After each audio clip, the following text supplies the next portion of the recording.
அனைவருக்கும் அன்பான வணக்கம். மை தமிழுக்காக நான் உங்கள் சக்திவேல். இப்போ நம்ம நிற்கிற இடம் பார்த்தீங்கன்னா திருப்பூர் மாவட்டத்தில் இருந்து கோபிச்செட்டிப்பாளையம் போகிற வழியில் குன்னத்தூருங்கிற பகுதி. அந்த ஊரை தாண்டோன்னே குறிச்சிங்கிற ஒரு கிராமம் ஒன்று வருது. அந்த கிராமத்தில் தான் இப்போ நம்ம நிற்கிறோம். இந்த ஆலமரம் இதெல்லாம் பார்த்தீங்கன்னா கூட தெரியும்.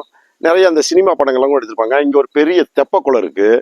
இங்கே வந்து பொன்னாச்சி அம்மன் அப்படின்னு ஒரு கோயில் இருக்குது. அந்த கோயிலுக்கு பக்கத்துல 2000 வருடங்களுக்கு முன்னால செதுக்கப்பட்ட ஒரு கல்வெட்டும் அதுல ஒரு சிலையும் பொருத்தப்பட்டிருக்கு. ஒண்ணு. ரெண்டாவது, இங்க இருந்து தோட்டத்துப்பாளையத்துக்கு ஒரு 3 கிலோமீட்டர் நம்ம போகணும். அங்க போனோம்னா அங்க ஒரு சிவன் கோயில், அதாவது அதுக்கு ஒரு வரலாறு சொல்றாங்க. சேர மன்னரால கட்டப்பட்டது. சேர மன்னர் வந்து செங்கப்பள்ளி, கொடுமணல் இந்த பகுதியில வந்து இரும்பாலை வச்சு ஆயுதங்கள் தயார் பண்ண வந்த பொழுது தங்கிறதுக்காக அந்த கோயில், சிவன் கோயிலை கட்டினதா சொல்றாங்க. கிட்டத்தட்ட 2000 வருடம் ஆச்சு அந்த சிவன் கோயில்.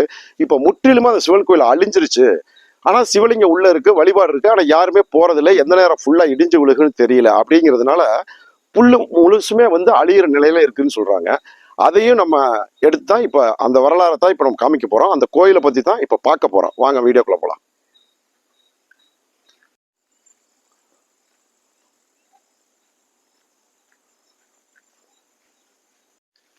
இப்போ பொன்னாச்சியம்மன் கோயில்கிட்ட வந்துட்டோம். அந்த கல்வெட்டை பார்க்கறதுக்கு. ஆனால் வந்து கோயில் பூட்டி இருக்கு. அந்த மரத்துக்கு பக்கத்துல தான் அந்த கல்வெட்டு இருக்கு. இதுதான் பொன்னாச்சியம்மன் கோயில். ஆனால் இப்போ பூட்டி இருக்கிறதுனால மழை வர்றதுனால போயிட்டாங்க.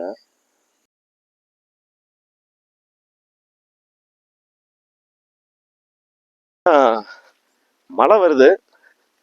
இந்த தோட்டத்துக்குள்ளதான் அந்த சிவன் கோயில் அமைஞ்சிருக்கதா சொல்றாங்க. அந்த சேர மன்னர் கோயிலுக்கிட்ட வந்துட்டோம். ஆனா மழை. இங்க பூரா வாழை மரமெல்லாம் உடைஞ்சு கிடக்கு. கோயிலுக்கு பக்கத்துல வந்துட்டோம். பாருங்க, மலை, வாழைத்தோட்டம்.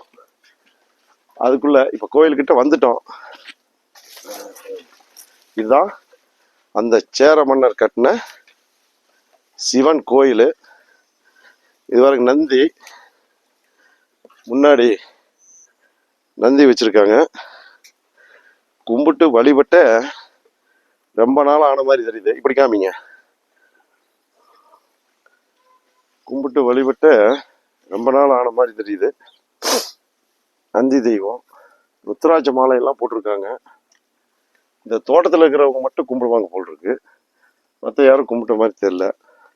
இது அப்படியே இருக்கு. இது அந்த காலத்துல பெரிய இதா இருந்திருக்க மாட்டிருக்கு. இப்ப இப்படி இருக்கு. வாங்க மூலவரை பார்ப்போம். இதுதான் சேர மன்னரால கட்டப்பட்ட அந்த சிவன் கோயில். இதெல்லாம் பாருங்க, இடிகிற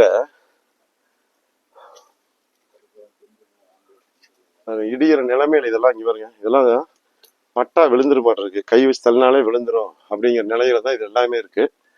உள்ள சிவன் இருக்காரு. சிவனை காமிங்க.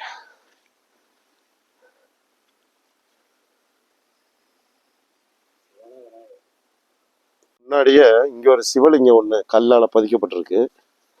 இந்த கல்லுக்குள்ள பாத்தீங்கன்னா நிறைய எழுத்து இருக்கு. ஆனா அதெல்லாம் மறைஞ்சிருக்கு. ரொம்ப 2000 வருஷம் பழமையான கோயிலுங்கிறதுனால ஒன்றும் சரியா தெரியல. அப்புறம் இங்க பாருங்க, இது ஒரு பெரிய மரம். இது என்ன மரம்டா கொஞ்சம்.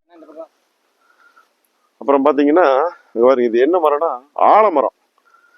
ஆலமரமா இச்சி மரம்னு சில இடத்துல சொல்லுவாங்க. அந்த மரம் கம்ப்ளீட்டா இங்க பாருங்க, கம்ப்ளீட்டா கிட்ட வாங்க. உடைச்சா ஓகே ஓகே ஓகே.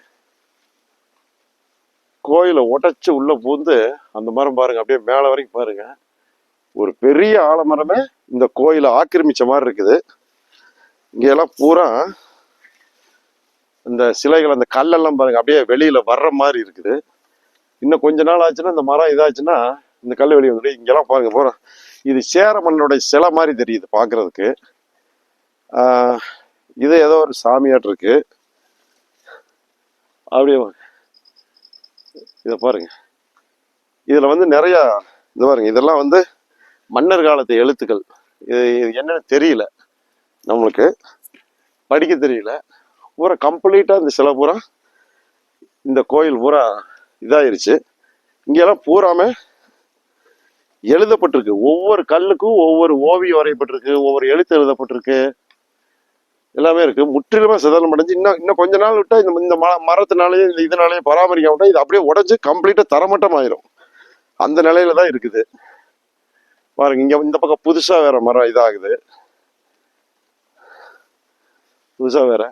பாருங்க, இது எல்லாமே சிவன் வடிவத்திலேயே கட்டியிருக்காங்க அந்த காலத்துல. பாருங்க, சேர மன்னருடைய சிம்பிள் மாதிரி தெரியுது. அது எல்லா கல்லுலையுமே கட்டியிருக்காங்க.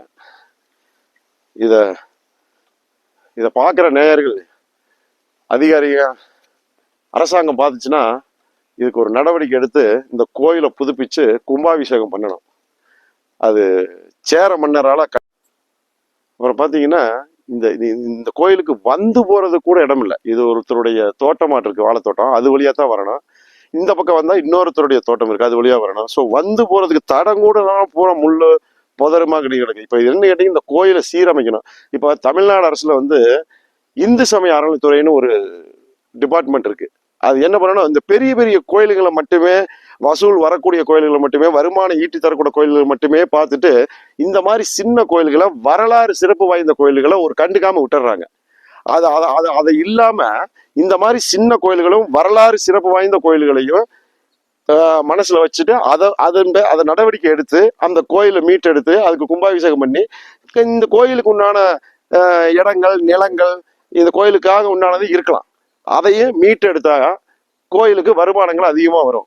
அதை இந்து சமய அறநிலையத்துறை அதை செய்யணுங்கிறது நம்ம ஒரு கோரிக்கையா வைக்கிறோம்.